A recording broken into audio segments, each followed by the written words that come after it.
As you know, the coronavirus has hit Milwaukee particularly hard, especially among people of color. Milwaukee has more than 1,600 COVID-19 cases right now, with African Americans making up more than half of those cases and deaths. And people want to know, what would you be doing now in that situation? What specific steps would you take to address this crisis? Well, number one, you may recall I'm the first one to call attention to that several weeks ago. I'm the guy that said this is what's happening. I asked that the administration start to take hard numbers, make sure they keep a clear record as to what's going on in minority communities, including Latino communities. And it's not surprising. They're usually in communities that have the least protection. They're usually in communities that have the least insurance, least likely and most concerned about going to a hospital, et cetera. And so the first thing I would do is make sure that everyone understood that anyone who is affected at all by the coronavirus is not going to have to pay anything for a test or anything for the treatment that they receive in that test. That's one of the great fears and concerns people have. These are also the people that, as you know, are the people who have to go out and keep our society running. You and I get to stay in our homes doing the jobs we're doing. Matter of fact, they don't let us out of our homes. And when they do, we're wearing masks. And what's happening? The person staffing that grocery store shelf, the first responder, the person who is out there making sure that they're responding to a crisis. They're all the people we're talking about. They tend to be the lower end of the pay scale, and they tend to be not paid attention to. So the first thing I think is going to happen is, and excuse me for going on, but I feel strongly about this. The first thing that's going to happen here is, I think the Band-Aid's been sort of ripped off. The American public, who wasn't particularly prejudiced or not caring, all of a sudden has realized, whoa, I didn't know that the reason why I was being protected on A, B, C, D, or E, or someone making the minimum wage. I didn't know that the person who's risking their lives for me is a person who is boom, boom, boom, lives in such and such a neighborhood. So I think we have an opportunity to deal with some of these structural changes when we get out of this crisis and we begin to rebuild this country.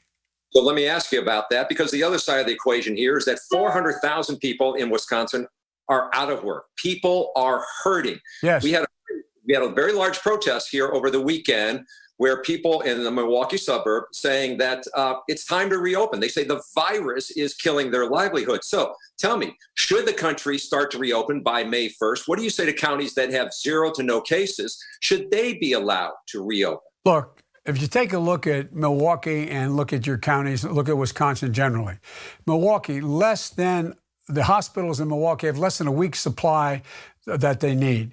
The hospitals have less than a week's supply of goggles and face masks and swabs and shields.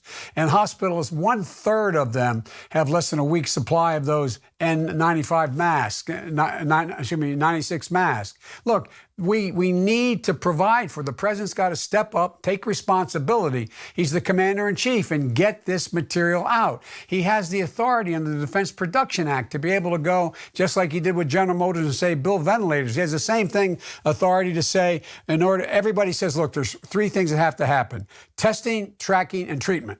Well, we don't have nearly enough tests out there, number one. We don't have the swabs to be able to take the test. What has he done? He has said it's not his responsibility. It must be the governor's responsibility.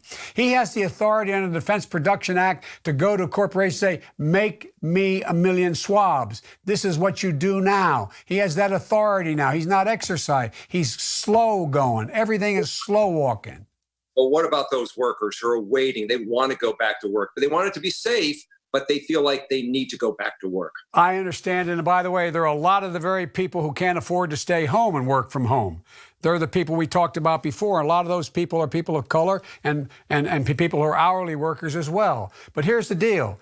We have passed, the Congress has passed the legislation providing for example, access to small businesses to stay open. Guess what, though? It's not going to the small businesses. It's not going to those beauty shops, those mom and pop grocery stores, those places that are employing fewer than 50 people. A lot of it went out right away to people who have 500 or more people that they're employing, but not to them. Secondly, we find that what they're not doing is they're not providing the opportunity for these folks to be able to get tested themselves.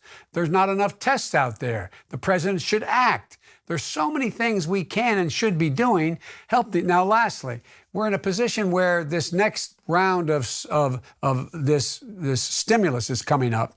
We should be providing significantly. The Democrats are trying to get it done in the House and Senate, but significantly more help to state and local governments. Look, when I did the Recovery Act, which was almost $850 billion, almost $1 trillion.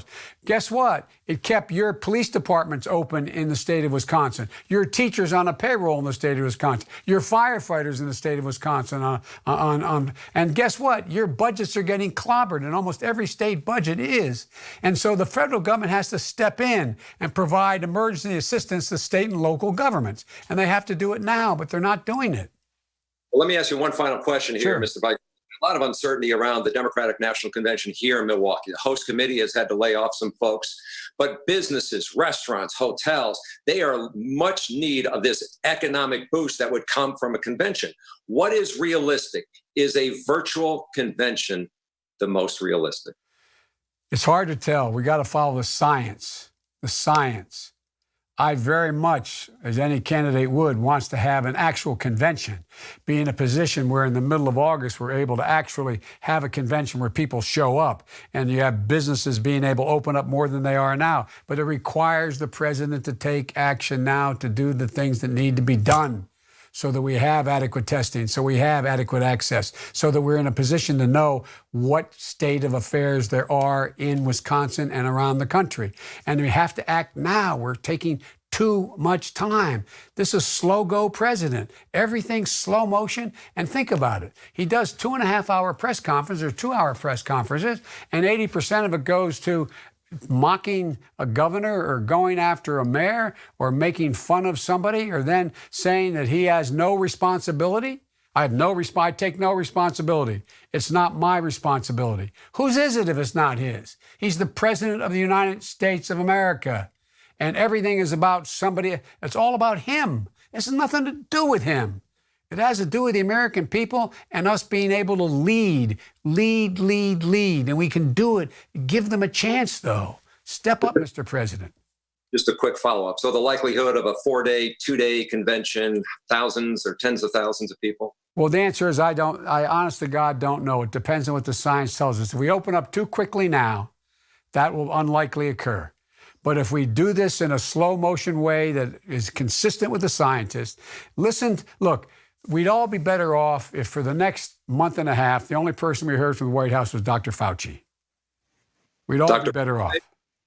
Yeah, I'm serious. I mean, to the scientists. That's where we have to go. Listen to the science. This is a false choice to say we're either going to have an economy or we're going to be healthy. You're not going to have an economy if you're not healthy.